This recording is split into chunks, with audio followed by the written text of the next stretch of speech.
मेरे प्रिय साथियों नमस्कार। तो आज हम आचार्य रामचंद्र शुक्ल का निबंध की जो प्रमुख विशेषताएं हैं वो हम आपको बताने जा रहे हैं। तो आचार्य रामचंद्र शुक्ल का जो कृतित्व है हिंदी निबंध साहित्य में महानतम उपलब्धि है, क्योंकि इनके द्वारा जो चिंतामणि निबंध लिखा गया है, इन निबंधों में हिंदी निबंध कला को चरम उत्कर्ष पर पहुंचाया है। वस्तुतः निबंध कला के सभी गुण इनके निबंधों में विद्यमान रहते हैं। आचार्य रामचंद्र शुक्ल जी निबंध में भाव, विचार, बुद्धि, हृदय का सुंदर समन्वय रखते हैं। किंतु इनके जो निबंध हैं एक विचार प्रधान निबंध है। इनके विचार करने से पूर्व शुक्ल जी उन विचारों को ले जाना चाहिए जो चिंतामणि के निवेदन शीर्षक में इस प्रकार व्यक्त किए हैं। जैसे कि इस पुस्तक में मेरी अंतर यात्रा में पढ़ने वाले कुछ प्रदेश हैं। यात्रा के लिए निकलती रही बुद्धि पर हृदय के साथ लेकर, बुद्धि पथ पर हृदय भी अपने लिए कुछ न कुछ पाता रहा। इस कथन से यह स्पष्ट हो रहा है कि शुक्ल जी जो अपने निबंध में हृदय और बुद्धि को संतुलित एक समन्वय करते हैं, उनमें वैचारिकता भी अधिक है, किंतु यहाँ वहाँ थोड़ा बहुत भावुकता भी नजर आई है। शुक्ल जी के जो निबंध हैं वो गंभीर मौलिक चिंतन को लिए ये हैं और साथ साथ विचारों का विश्लेषण भी है।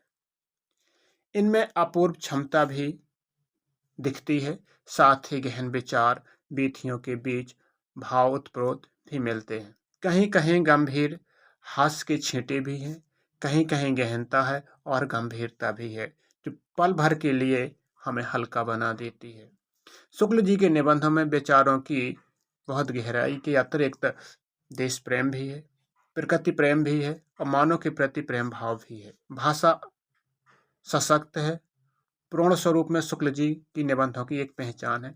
शुक्ल के अनुसार शुद्ध विचारात्मक निबंध का जब चरम उत्कर्ष वही होता है जहां एक एक पैराग्राफ में विचार दबा दबा कर ढूंस दिए जाते हैं और एक एक वाक्य को सुसंबद्ध विचार खंड के लिए बनाया जाता है। शुक्ल जी कहते हैं, भाषा के साथ शैली वैविध्य ने शुक्ल जी के निबंध कला को निखारने की एक भूमिका का निर्वाह किया है।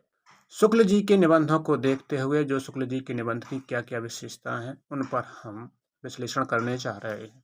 पहली विशेषता है गंभीर मौलिक चिंतन। तो शुक्ल जी के मनोविकार संबंधी जो निबंध हैं उनका गंभीर मौलिक चिंतन व्यक्तित्व सामने आता है।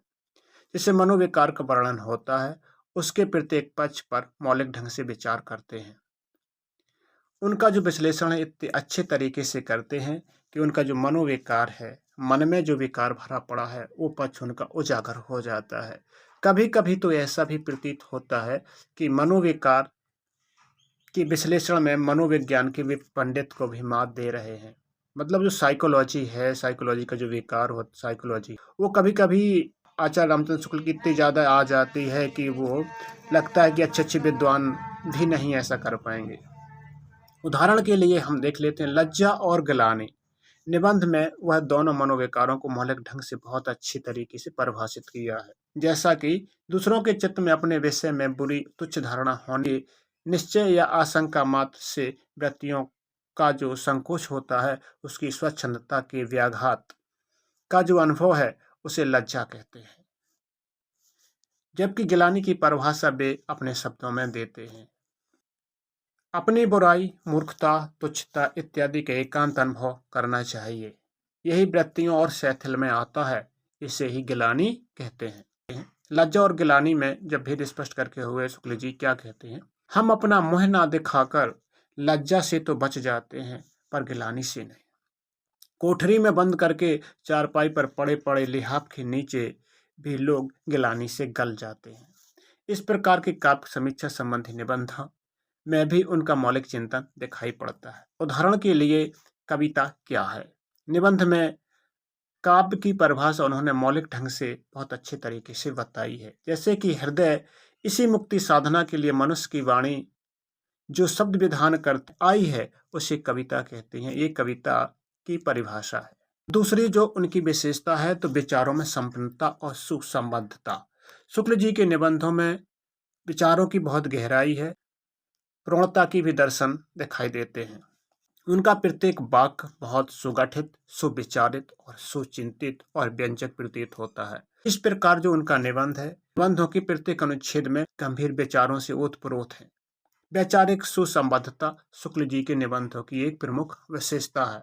श्रद्धा और प्रेम के योग का नाम भक्ति है। जब पूज्य भाव की वृद्धि के साथ साथ श्रद्धा भजन के समीप लाभ प्रवृत्ति हो, उसकी सत्ता के कई रूप साक्षात्कार की वासना हो, तब हृदय में भक्ति उत्पन्न होती है। तीसरी जो विशेषता है, विचार विश्लेषण एक विषय यानी कि विवेचन क्षमता। तो शुक्ल जी के निबंधों में विचारों की अधिक प्रधानता है। विषय अनुरूप विश्लेषण की अद्भुत क्षमता भी है। इनके निबंधों की प्रमुख विशेषता यह रही है कि शुक्ल जी ने भारतीय काव्य शास्त्र और पाश्चात्य समीक्षा शास्त्र का गहन अध्ययन अनुशीलन करके समीक्षा की नई पद्धति का विकास किया है। जो इनके विचार हैं, सम्यक परीक्षा करने के साथ साथ इनमें मौलिक चिंतन का भी योजनापूर्ण प्रस्तुत करते हैं। जो चौथी विशेषता है वो है प्राकृतिक प्रेम। शुक्ल जी के निबंधों में प्रकृति प्रेम की भावना स्पष्ट दिखती है। कहीं कहीं यह भावना ऐसे स्थलों में उनका हृदय खुशी या उल्लास से देखते ही बनता है। उदाहरण के लिए निम्न पंक्तियों में उनके प्रेम की व्यंजना हम देखते हैं, जैसे कि आंखें खोलकर देखो खेत कैसे लहलहा रहे हैं, नाले झाड़ियों के बीच कैसे बह रहे हैं, टेसू के फूल से वनस्थली कैसी लाल हो रही है, चौपायों के झुंड चरते हैं, चरवाहे तान लड़ा रहे हैं और अमराइयों के बीच में गांव झांक रहे हैं। प्रकृति प्रेम कितना सुंदर दिखाई दिया शुक्ल जी के निबंधों में। हास्य एवं व्यंग की प्रधानता। तो शुक्ल जी के निबंधों में हास्य की और व्यंग की प्रधानता है। तो शुक्ल जी का निबंध विचार प्रधान निबंध होते हैं तथा इनके भावाकर्षक स्थलों पर उनका हृदय पक्ष प्रबल हो जाता है। यही कारण है कि विषय के निरूपण करते समय वे हास्य व्यंग भी डाल देते हैं अपने निबंधों में।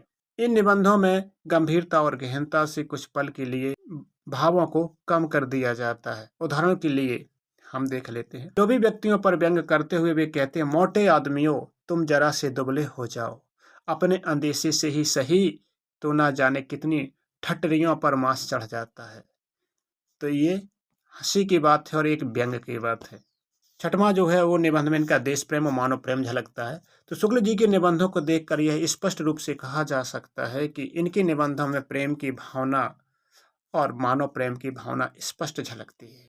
प्रेम की भावना स्पष्ट झलकती है जिसमें उनका प्रेम देश के प्रति होता है और मानव के प्रति भी होता है। इनके निबंध में जो देश प्रेम एवं मानव प्रेम की बहुत अधिक व्यंजना होती है। इनका प्रेम दिखावा ही नहीं है, बल्कि इनका जो प्रेम है हृदय में एक सच्चा प्रेम होता है। वे ये मानते हैं जिसे अपने देश से प्रेम होगा वह अपने देश के मनुष्य, पशु, पक्षी, लता, पौधे आदि सबसे प्रेम होगा। जैसे कि कहते हैं शुक्ल जी, यदि किसी को अपने देश से प्रेम है तो अपने देश के मनुष्य, पशु, पक्षी, लता, पेड़, पत्ते, वन, पर्वत, नदी, निर्झर आदि सबसे प्रेम होगा।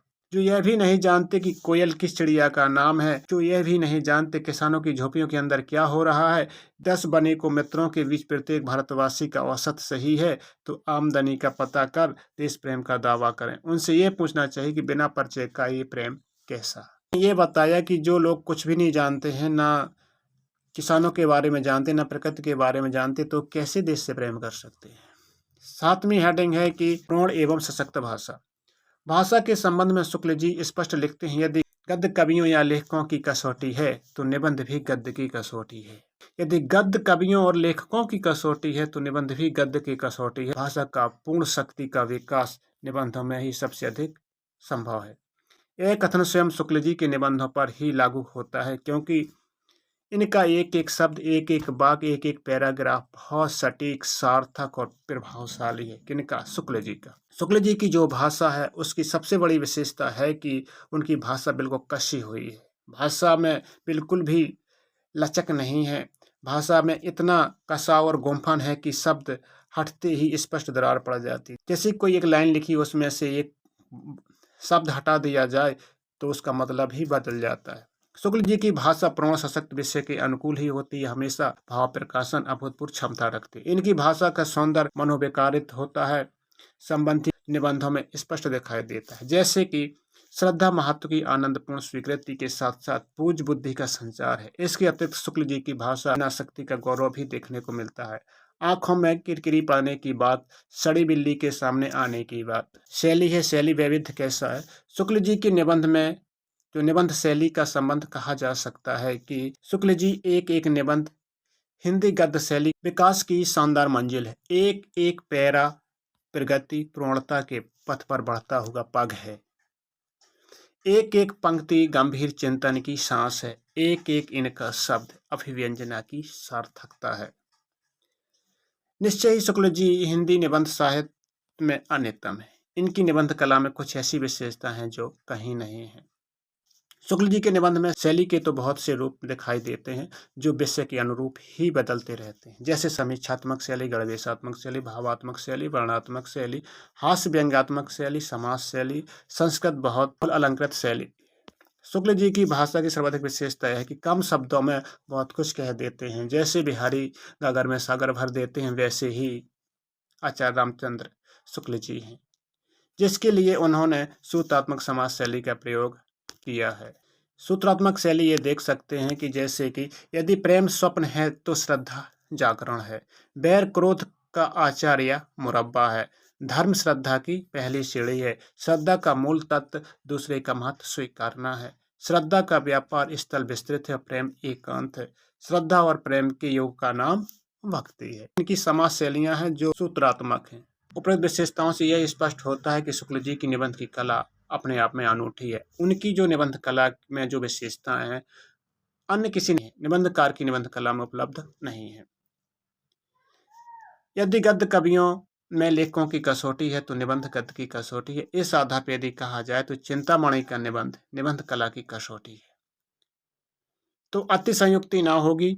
अन्य निबंधकारों के निबंध की आलोचना हम शुक्ल जी के निबंध की कसौटी मानकर किया करते हैं।